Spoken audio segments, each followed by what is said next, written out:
This is the vertebral artery quadrant test to see if the vertebral artery has any involvement with her cervical pain. So going to the involved side, I'm going to side bend her head, rotate, and then slightly extend. Holding it here, looking for nystagmus, diplopia, any paresthesia, or any symptoms that she was describing. This is the Huntington's test for vascular clearing. So I'm gonna have the patient raise her arms in front of her with her palms up. And then I'm going to ask her to side bend to the affected side, as well as rotate to kind of occlude that vertebral artery. If she starts dropping the hands, then this is a positive test. This is the Lhermitte test, a test for upper motor neuron lesions. So first I'm gonna have the patient bend her head down, and then I'm gonna provide a passive straight leg raise of the involved side. All right, I would do the uninvolved side first and then the involved side. If she has an electrical pain type feel that goes down that leg, then that is a positive. This is the shoulder abduction relief test. Again, since this is a symptom relieving test, she has to be presented with these symptoms when she comes into the clinic. So if her story is that she feels a relief of her pain when she puts her hand on top of the head, I could also do it for that as well. So taking the involved side of her arm, placing it on her head, keeping it there, and then if the symptoms relieve with this, this is a positive test. This is Jackson's compression test if she has numbness and tingling. So I'm going to have her rotate her head, look to the left all the way until end range, and then apply that downward compression. And then same to the involved side, if this is the uninvolved. And then a positive test for this would be reproduction of her numbness and tingling down the arm.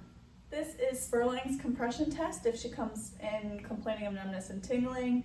So I'm going to have her first side bend her head to the uninvolved side, but for video purposes, we're just going to do the involved side first. So can you try to touch your ear to your shoulder here? And I'm going to apply a downward compression. If this doesn't reproduce her symptoms, I can have her slightly flex her head forward. And then if this still doesn't reproduce her symptoms, I can have her extend her head a little bit backwards.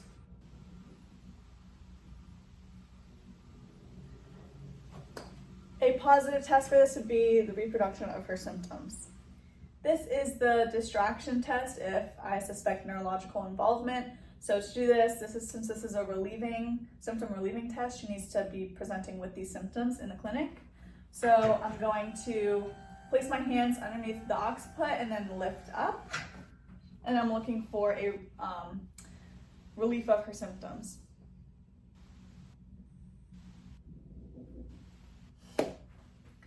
This is the brachial plexus compression test. I will do this if she complains of numbness or tingling.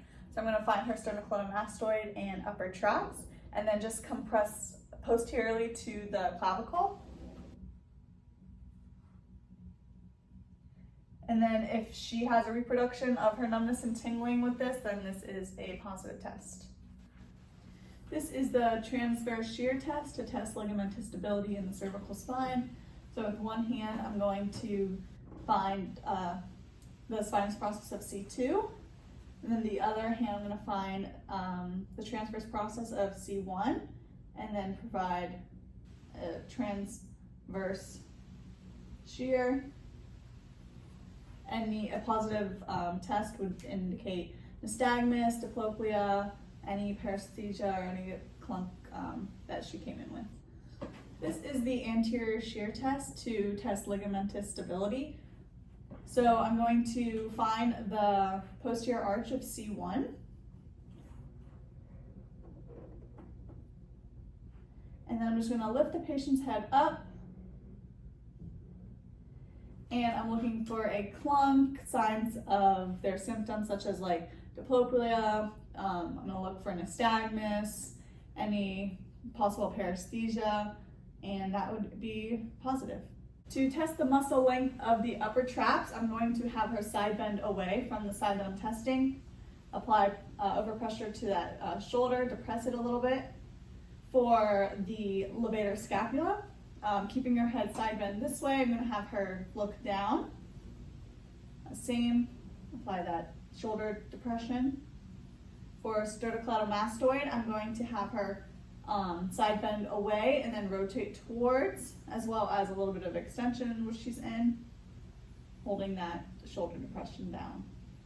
To test the muscle length of the scalenes, I'm going to have the patient in sitting and then side bend her head to the opposite side, so side bend that way. You can apply overpressure with the other hand. This is the middle scalene. To do the posterior scalene, I'm going to have her look to that armpit. All right, and then for anterior scalene, I'm going to have her look up, try and behind her. I'm going to perform cervical myotone testing. All of these positions would be held for about 5 to 10 seconds to look for fatiguing. For video purposes, I'm just going to show the movement for the myotone testing. So for C1 and C2, I'm going to resist flexion and extension. So don't let me move you. Don't let me move you forward. For C3, I'm going to have her resist side bend. So don't let me push you this way. And then don't let me push you the other way. For C4, I'm going to have her shrug her shoulders up. Then don't let me push you down. For C5, I'm going to have her elevate her shoulders. Don't let me push you down. Don't let me push you down. For C6, I'm going to test the biceps. So don't let me push you down. Don't let me push you down. For C7, I'm going to go into wrist extension. Same with this. Don't let me push you down. Don't let me push you down.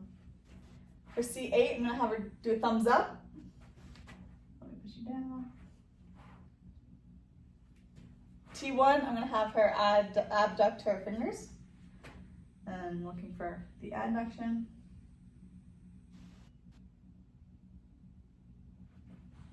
And again, any of these that would fatigue, that's positive for that specific myotone. This is the deep flexor endurance test. It tests the endurance of the deep neck flexors. So I'm gonna have the patient go into a chin tuck like she's making a double chin. I'm gonna hold her head up and then I'm going to tell her to keep it here for about 10 seconds. I'm looking for any bobbing of the head, extreme bobbing of the head, or any compensations, or if the head drops to the plinth, you can drop it. She can hold it for about 10 seconds and this is a negative and she has good endurance. This is the upper cervical flexion rotation test to test for range of motion of the cervical spine. So first I'm going to have the patient laying down like this. I'm going to flex her head up and then rotate to the left and right.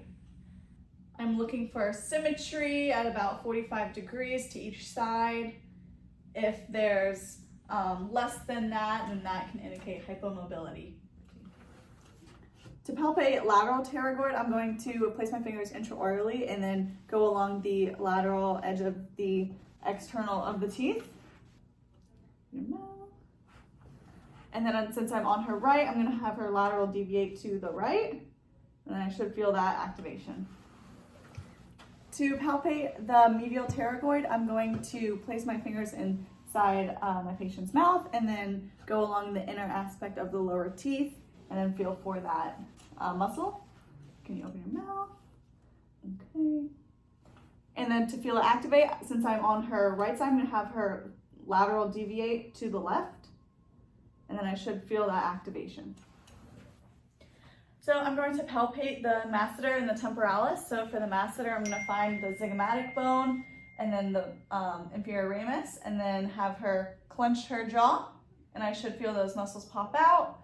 And then I'm going to, for her temporalis, I'm going to place my hands on the temporal bone, and then same thing, can you clench your jaw? And then I will feel those muscles activate as well. This is going to be a series of reflex testing for the upper extremity to determine whether it's upper motor neuron involvement, upper hyperreflexia, lower would be hyporeflexia. So for the jaw jerk, I'm going to place my thumb right on her jaw, and I'm going to give a tap onto my thumb. If there is a brisk, complete close, that is abnormal response. then I can move on to the bicep. So I'm going to have her go against my resistance of me trying to push. Yep, find the bicep there. All right, and then I can do the brachioradialis. So go against my resistance. I'm going to try to push down. Okay. Same here. Okay. And then for the triceps, can you go against my resistance? Good. All right. The jaw jerk tests the reflex for TMJ, brachioradialis is C5, C6, and the biceps is C6, nerve roots. This is the shoulder girdle passive test, and this is a symptom relieving test, so they have to have the symptoms in today as before I do this. So I'm gonna have her cross her arms like so, and then I'm gonna get behind her and lift up. If this relieves her symptoms, this is a positive test. This is the Wright's test maneuver to test for thoracic outlet syndrome. I'm going to externally rotate her arm and elevate it up to 180 degrees, feeling for that radial pulse. If there's diminution of this pulse, this is a positive test. This is the Roos test to test for thoracic outlet syndrome. So I'm going to have my patient's arms like so. I'm going to do that. And then I'm going to have her open and close her hands for about 3 minutes. As she's doing this, I'm going to look for any color changes or any sweating of the hands. This can indicate vascular issue. Or if there's any asymmetry with her holding that up or any dropping of the arms, this could indicate a neurological issue. Either of those would be positive. This is the costoclavicular test to test for thoracic outlet syndrome. So I'm going to have the patient externally rotate her arm, abduct, and then extend, feeling for her radial pulse. If there's a diminution in this, then this is a positive test. This is the Adson's test to test if there is thoracic outlet involvement and vascular compromise. So I'm going to have her, I'm going to externally rotate her arm and then abduct, and then I'm going to find her radial pulse. Then I'm going to have her look at me and hold her breath. If I feel that her pulse diminishes, then this is a positive. So I'm going to assess the mobility of the first rib if I find it necessary in my evaluation. So I'm going to palpate the first rib just posterior to the clavicle and have her take a breath in. And I'm looking for symmetry with those first two ribs. Then I can also have her side bend to the left and to the right. Okay. And I should feel those first ribs move up as well. I'm looking for symmetry with that. These are the upper limb tension tests to test if the median ulnar or radial nerve are the source of her pain. So first I'm going to depress that shoulder, and then I'm going to abduct to around 100 or 120 degrees, and then I'm going to extend the wrist and extend the fingers. And then lastly, I'm going to extend the elbow. If this is still not bringing on her pain, I can have her lateral flex to the contralateral side. For the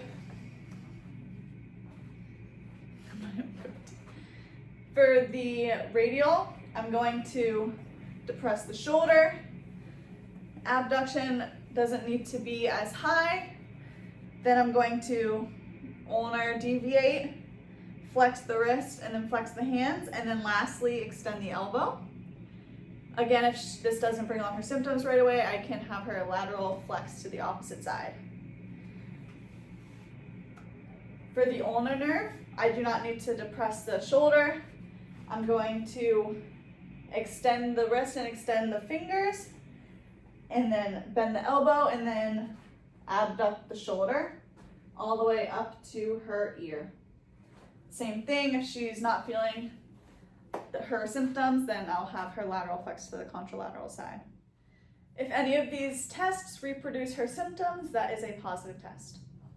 This is the sharp purser test to test for ligamentous stability of the transverse ligament.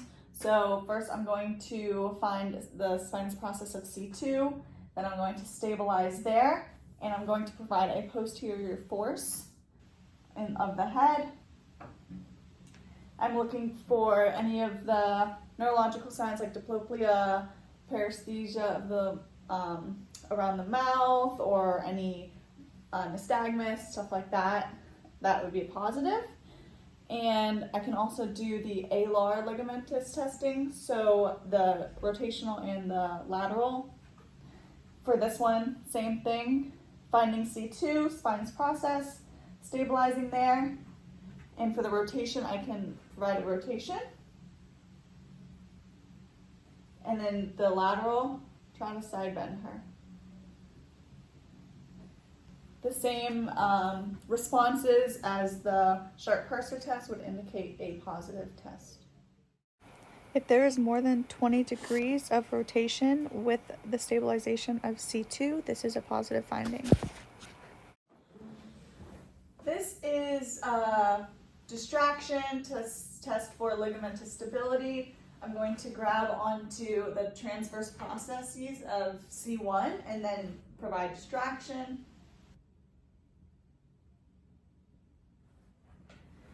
Any excessive motion would be a positive test.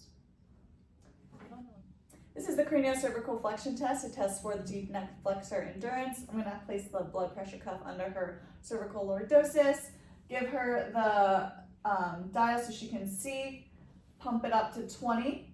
Then I'm going to have her do that chin nod that we talked about and try to get it to 22. She can hold this for 10 seconds. We're going to go up 2 increments. If we get to the 26th increment and she cannot hold it for 10 seconds, this is a positive test for weakness. To assess the range of motion of lateral excursion, I'm going to have her open her mouth and move her jaw from the left to right. I'm going to measure from the middle of the front 2 teeth, top 2 teeth, and the middle of the bottom 2 teeth. So open. Can you move your jaw to the right? Okay, and to the left. Okay. So to assess mouth opening range of motion for possible TMJ issues, I'm going to have the patient open her mouth slowly, as wide as she can. I'm going to look for any deviation such as an S curve or a C curve that can help me know what's going on. And I'm also going to measure from the bottom of the top teeth to the top of the bottom teeth. Go ahead and open your mouth. Okay. All right.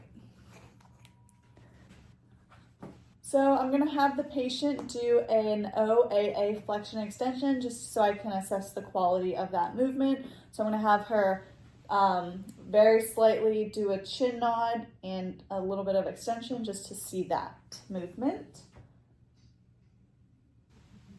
Okay, that looks good to me. And this is just for range of motion.